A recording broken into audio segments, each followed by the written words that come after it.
Hi! Shout out sa lahat ng OFW. Ayan. So, sa mga OFW dyan na lumalaban pa din tayo. So, anyway guys, ayan, nandito pa din tayo ngayon sa bahay. So, let me share with you guys, kahit nasa bahay lang ako, kasi syempre, New Year ngayon, actually wala akong pasok ngayon, pero yun nga, from yesterday until today, nilalag na talaga ako as in. So siguro dahil po sa change weather, kahit dahil sobrang lamig talaga ngayon dito sa UAE.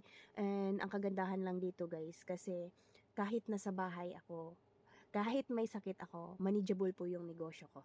So, papakita ko sa inyo guys kung paano po ako kumikita dito sa dropshipping business. So, kahit nasa bahay ako, kumikita ako through my dropshipping business. So, hindi ko kailangan lumabas tulad ngayon. Sobrang pagod yung katawan ko. So, hindi ko kailangan lumabas ng bahay kasi meron akong negosyo na pwede ko siya gagawin kahit nasa bahay lang ako. Alright? So, ayan.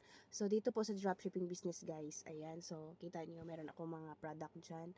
O so, may mga nag-check out dyan lahat guys. So, lahat po sila nag-check out. So, at the same time, pag nag-check out sila, meron na akong pambiling gamot. So, ganun lang po siya kabilis ang dropshipping business. Kaya, kung ako sa inyo, kung gusto nyo mag-part-time or magkaroon kayo ng sariling negosyo ninyo like dropshipping business na doable at anytime, anywhere.